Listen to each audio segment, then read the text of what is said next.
Olá, público! Aqui quem fala é Jenny Demarque, eu sou acadêmica de licenciatura em teatro aqui na Universidade Regional de Blumenau, FURB, e hoje está iniciando mais um pós-pod por trás da cena. Aqui a gente está nessa noite, nessa mesa, com a Marlise dos Santos. Ela é atriz, tem 62 anos, 40 anos de teatro, faz licenciatura em teatro aqui na FURB, Universidade Regional de Blumenau, onde a gente faz a gravação do nosso podcast, e é modista, trabalha com figurinos e fez o figurino da La Luna. Isso, certo? Sim. Posso, Marlise? Posso, Jenny? Pode. Então, seja muito bem-vinda, primeiramente. Eu queria agradecer muito. E eu queria começar falando, no episódio anterior, a gente falou sobre direção teatral, sobre a preparação de elenco, mas para a gente falar sobre direção teatral e sobre preparação de elenco, a gente também precisa se atentar na questão do figurino, que também faz parte da direção teatral. Desde a direção, a gente vem pensando no figurino. Como se dá esse processo de se pensar no figurino de teatro? O figurino é extremamente importante na composição de qualquer espetáculo, tanto no cinema, televisão, espetáculos de dança, show e o teatro. O figurinista, o processo dele, ele tem que ter um conhecimento, né, sobre histórico, ter conhecimento de arte, ter conhecimento de moda, para que ele possa ter um estudo profundo, né, sobre as personagens de determinado espetáculo, enfim, de uma composição, e o que vai determinar dentro da história, né, a época, a característica daquela personagem, né, o que vai ser contado, o que vai ser colocado, mostrado, enfim. E a escolha do tecido, dos elementos, fazem parte ou a gente tem que deixar de lado, assim? Não, porque às vezes você tem, como eu falei, assim, vai trabalhando por época, né, dentro da história. Então, de repente, você não tem um tecido, por exemplo, de uma composição de 1800, por exemplo, não tem mais aquele tecido. Então, você vai buscar algo similar, né, para poder compor aquele figurino. Falando, né, mais a fundo do figurino, porque a gente tem que entender que isso é um podcast, um videocast para as pessoas que estão adentrando o universo do teatro, ou os acadêmicos que estão adentrando. Quais aspectos, né, que a gente não pode cometer quando a gente se fala sobre figurino, né, sobre essa questão do figurino. Então, você estava comentando que para cada época, né, se eu fizer Então, para cada época, por exemplo, é importante ressaltar para o pessoal ali de casa que cada época que eu fizer, tem uma década de 90. Eu não vou usar um vestido da década de 70, 80, porque não condiz... Sim, não condiz com aquela época. Então, assim, eu tenho um texto, um acontecimento, né, de um determinado período, então eu tenho que ter uma pesquisa com relação àquela data, o que era a história, o que aconteceu naquele período, para fazer a composição desse figurino. Então, eu não posso misturar, porque eu achei bonitinho, né? Mas serve, década de 90, ninguém vai notar isso. Não pode ser assim. Então, você tem que ter uma pesquisa profunda, né, de época, para poder compor esse figurino. Porque até o próprio tecido também é diferente, né? De uma década para outra, a estampa, o modelo de roupa, a moda daquele período. O que eu sinto falta, e eu já vi acontecendo em muitos lugares, mas principalmente quando a gente fala sobre formação acadêmica, não vou gerar polêmica, gente, não vai gerar polêmica, mas eu vejo o quanto é fundamental, isso não é só na questão de figurino, mas em preparação vocal, em preparação que a gente também vai trazer uma pessoa para preparação vocal, enfim, preparação corporal, mas a pessoa que vai fazer o figurino tá desde da leitura dramática do texto. Sim. Porque aí ela vai entender o que o diretor está querendo, né? O que o diretor quer dizer com aquilo. Ah, tá, então eu sou figurinista, né? Eu vou chegar lá, vou estar com o meu papelzinho, né? Que geralmente isso acontece. Hoje em dia não acontece tanto, porque a gente não tem tanta verba para ter essa estrutura, né? Se a gente for depender de edital. Mas, então, o diretor vai falando, vai fazendo a leitura e geralmente o figurinista vai desenhando e apresenta aquele trabalho, né? Vai trabalhando em cima da proposta que o diretor quer. Tu já fez um trabalho, provavelmente já deve ter feito, imagina, 40 anos de teatro, né? Então, quando eu comecei no teatro, eu comecei trabalhando na composição, na criação de figurinos de uma companhia de teatro daqui de Blumenau, que era o Grupo Ribalta. Na verdade, não entrei no grupo para ser atriz, mas sim. Para trabalhar com figurino. E depois rolou e acabei também fazendo o trabalho de atriz. Mas, então, assim, foi um estudo, cada detalhe. Como eu sou perfeccionista, a gente sabe. Então, assim, para cada personagem, eu e o diretor, a gente estudou a época que aconteceu lá, né, a montagem, e aí a gente passou a desenhar a escolha do tecido, a confecção do figurino. A gente falou La Luna, né? É La Barca. La Barca. Gente, La Barca. Erramos o nome. Desculpa. O La Barca, ele é um espetáculo de bonecos, né? E mesmo sendo bonecos, você também faz um estudo sobre o figurino, a história. E não importa o tipo de trabalho que você vai fazer. Você tem que sentar, pesquisar, escolher o tecido certo para fazer a composição do figurino. Por quê? Além do figurino, tem a parte de fora o boneco, né? A maquiagem, a iluminação, né? Então, assim, tudo, uma situação tem que conversar com a outra. E a iluminação interfere muito no figurino também, né? Também, porque você tem as cores, né? As cores, não adianta, por exemplo, eu tô com uma blusa aqui, né? Um vestido preto com uma linha branca. Para quem, né, não consegue enxergar, a gente esqueceu de fazer audiodescrição, né? E eu tenho um fundo branco atrás, né? Não adianta eu usar um fundo preto lá atrás e eu toda preta, porque a luz não vai ficar direito, vai ficar tudo meio desuniforme, né? É uma conexão, tem que ter uma conexão com tudo. Sim, né? Porque a cor, né?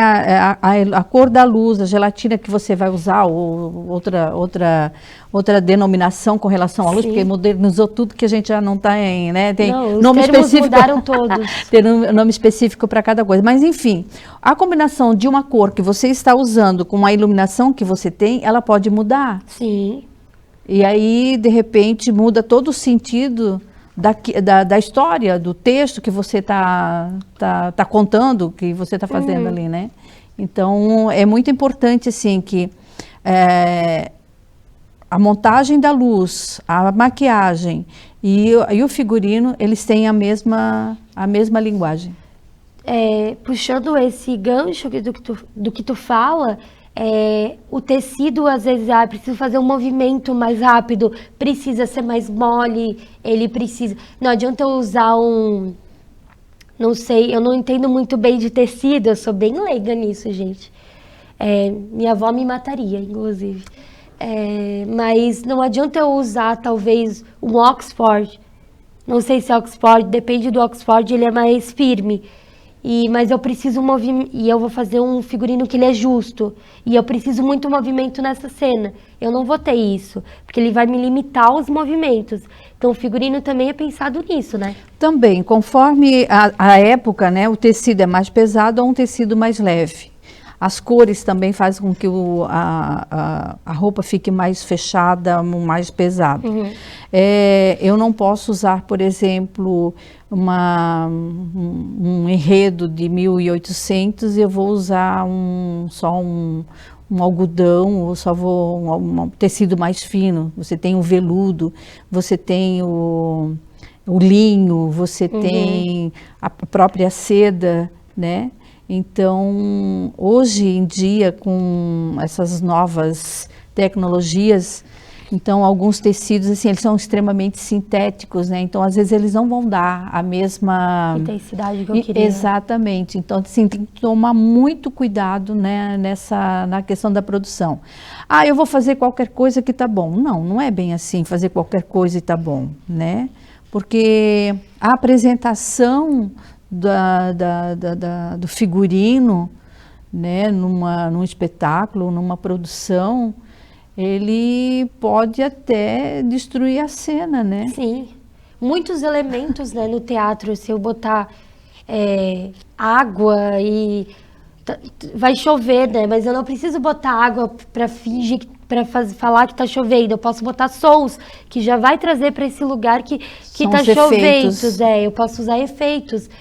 Às vezes a gente tem muito, quando a gente está iniciando, vou botar muito elemento, mas os elementos atrapalham muito, né? Nesse processo de construção, né?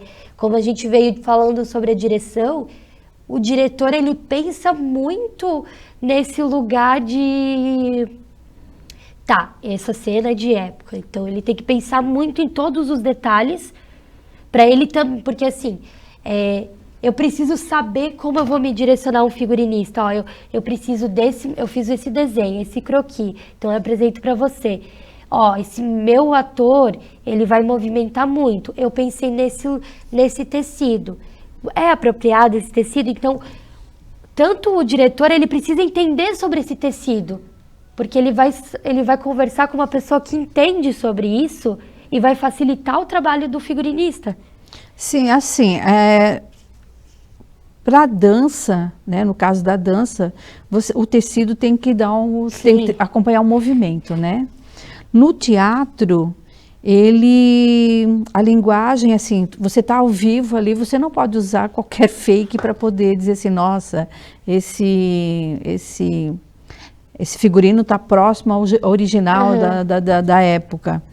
O cinema e a televisão, a variedade de figurinos é muito maior, porque você tem o guarda-roupa, né? No teatro, voltando à questão do teatro, como tem troca de roupa, essa roupa ela tem que ser prática, sem perder aquela coisa original, né? O visual. Então, tem que ser facilitado. Então, o figurinista ele vai estudar todo esse processo para que permita essa agilidade para o ator ou atriz, para troca de roupa, para elementos em cena, porque às vezes você pode ter mais de um figurino, está vestido, e daí na mudança de um cenário para outro, você consegue tirar, porque você já está com o próximo figurino ali, então tem esse processo. Então tudo tem que ser muito prático. Né? Sem perder a essência, é claro, né? Eu queria que tu comentasse uma curiosidade sobre figurinos, porque tu me falou que tu tinha uma curiosidade aí, eu queria saber sobre essa curiosidade, se tu podia compartilhar com o pessoal. Então, é sobre o prêmio, né, que a categoria de melhor figurino, né, ela foi introduzida no Oscar apenas em 1948. Uau! Né? Então, ou seja, né, 19 anos depois do início da primeira entrega de prêmios, então surgiu aí a entrega para o melhor figurino, porque altas produções a gente vê no cinema. Isso aqui falando em cinema, né? Então, assim, e também assim, não existe um curso específico para figurinista, assim, o profissional, né? Mas, normalmente, as pessoas que trabalham na montagem, que são chamadas para trabalhar como figurinistas, são pessoas que vem dos cursos de moda, né? Há também algumas produções principalmente acho que no cinema, assim, né? Daí eles trazem os costureiros e essa galera da moda que é super famosa para criar um modelo, um figurino específico, né? E aí vai todo um processo de divulgação, de marca e tudo mais. Mas as produções, para começar como figurinista, um conselho para quem quer começar, eu acho que é bem legal, assim. Vai lá, quem olha gosta para a câmera, olha lá para a câmera e fala. Quem gosta de costura, quem gosta de trabalhar, de produzir, de criar, começa fazendo produções pequenas, trabalhar com grupos pequenos, com grupos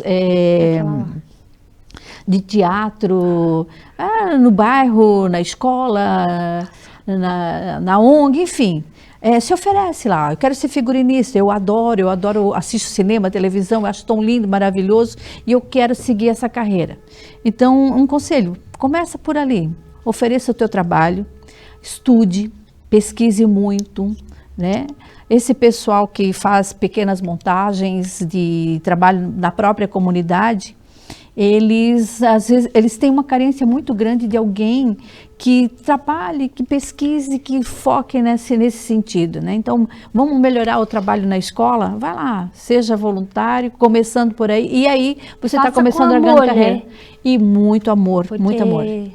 A arte é isso, né? Fazer com amor. Bom, tem uma pergunta que eu queria muito fazer para você. Qual foi o seu maior desafio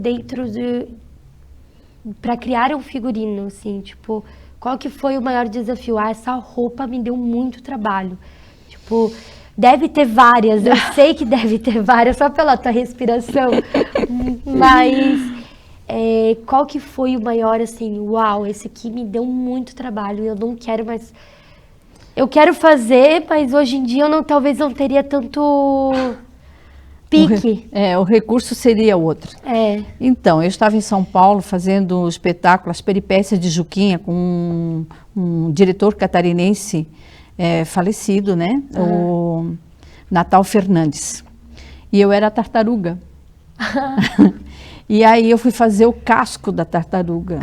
Gente, era um bloco de espuma, eu não tinha muita experiência em fazer escultura e espuma. No final deu tudo certo, né? Porque a gente acabou comprando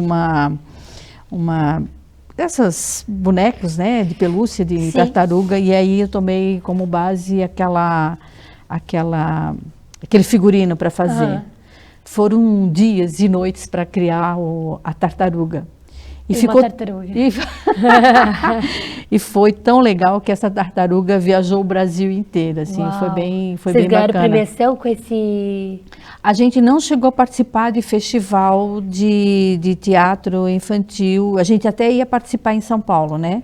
Mas aí o Natal ficou doente e aí a gente acabou perdendo o nosso diretor e o espetáculo também não quis continuar. Não continuou porque a gente ficou muito... assim, sim, imagina. Um sentimento profundo de perda, né? Mas eu acho que foi assim, foi a personagem também que eu mais me diverti, né? Massa. Mas que foi muito difícil fazer aquela roupa de tartaruga. O resto foi fácil, né? Porque desenhar, costurar, cortar, pesquisar tecido, né? Então foi melhor, mas a tartaruga foi o que mais marcou. E, gente, só para fazer um adentro, você já trabalhou com vários artistas famosos. Pode falar para o pessoal, assim, compartilhar um pouco dessa experiência? Porque a Marlise, eu posso falar isso porque a Marlise é minha amiga, então, onde a universidade me apresentou. E a Marlise é a pessoa do teatro que mais tempo de experiência, para não dizer a palavra que eu quero dizer, e que tem muita estrada mesmo, então seria interessante você compartilhar com o público isso, sabe? Então assim, eu não faço muita propaganda, sou tímida, né? Para, Marlise. Então, eu em São Paulo, eu fiz uma produção de cinema com o José Mojica Marim, que é o Zé do Caixão. Fui contra-regra e produção de espetáculo com a Fernanda Montenegro, na época que ela passou por Santa Catarina com o espetáculo Fedra. Eu também trabalhei na produção do espetáculo da Suzana Vieira, que era Mão na Luva, do Vianinha, ela e o Cláudio Marzo. A Glória Menezes também, quando esteve em Blumenau, inclusive toda a parte de... O figurinista também faz isso, né? Toda a parte de proteção dos equipamentos hospitalares que ela estava em turnê, né? Foi costurado aqui, inclusive no palco ali do Teatro Carlos Gomes, na parte de trás, eu trouxe a minha maquininha ali para fazer a parte do proteção do equipamento, né? Que era com feltro embaixo e mais um tecido mais grosso, tipo uma lonita, para proteger na viagem, né? Deixa eu ver quem mais. Nossa, é muita gente. É muita gente. E além dos outros espetáculos, produções que eu acabei montando o espetáculo e viajando, teatro infantil pela Santa Catarina, Paraná e Rio Grande do Sul. Trabalhei com o Ricardo Bandeira, né? Nossa. Deixa eu ver o que mais. É muita coisa. Não quero esquecer de ninguém, mas foi muita gente. Foi assim, uma experiência bem legal assim. E o La Barca foi interessante porque esse espetáculo do Luneta, o pessoal de teatro conhece muito bem, né? E aí participou de festival internacional, o espetáculo dele foi para o Chile, foi para a França, então, enfim, ele tem todo um roteiro. Mas eu fico orgulhosa porque eu fiz o figurino dos bonecos do espetáculo, foi bem bacana, assim.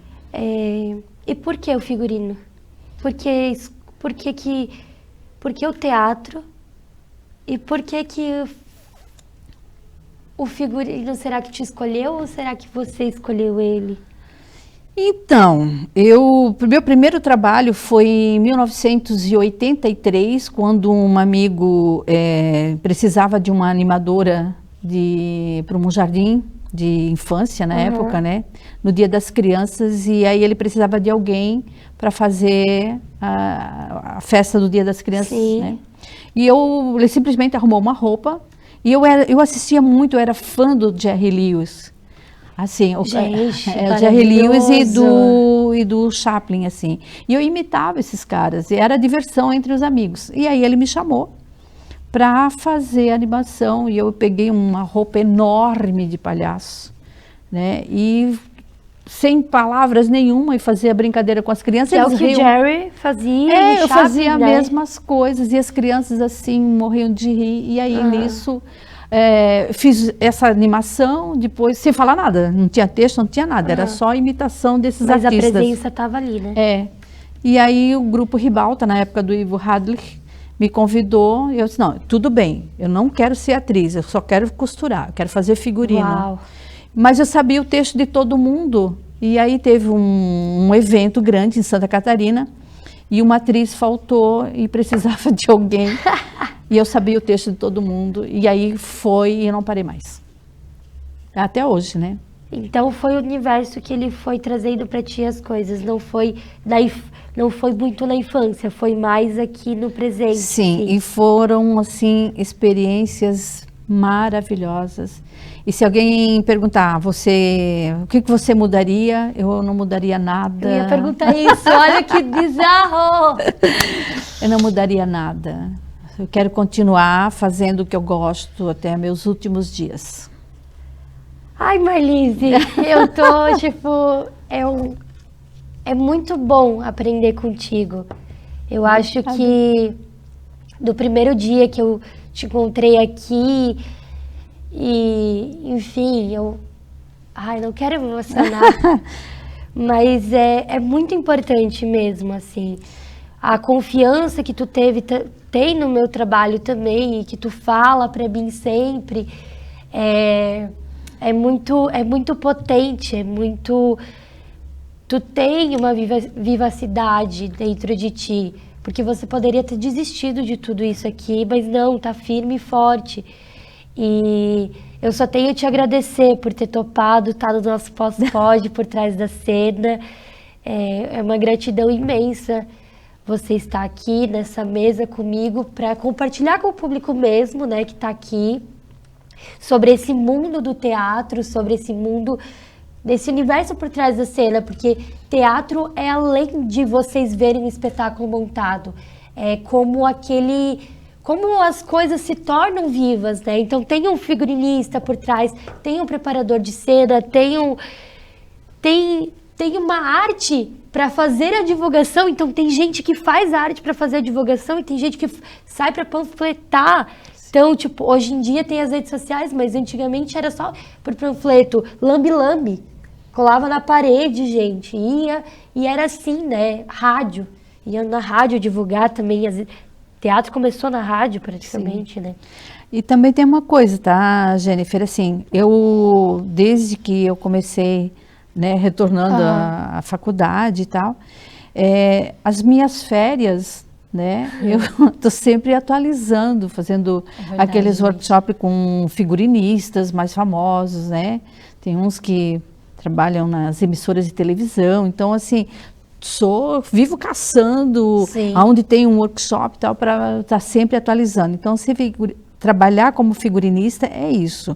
Você tem que estar o tempo todo estudando. Todas as artes, né? Todas, assim, o tempo todo atualizando. Mas, obrigada, Marlise. Agora eu vou virar para a câmera e para dizer que esse é o nosso pós-pod por trás da cena. Muito obrigada por terem ficado até aqui no final com a gente. Acompanhe a gente no YouTube da FURB TV, onde vai estar disponível esse pós-pod. E é isso, um beijo. E como a gente diz no teatro, merda, que é boa sorte, merda pra todo mundo. Beijo.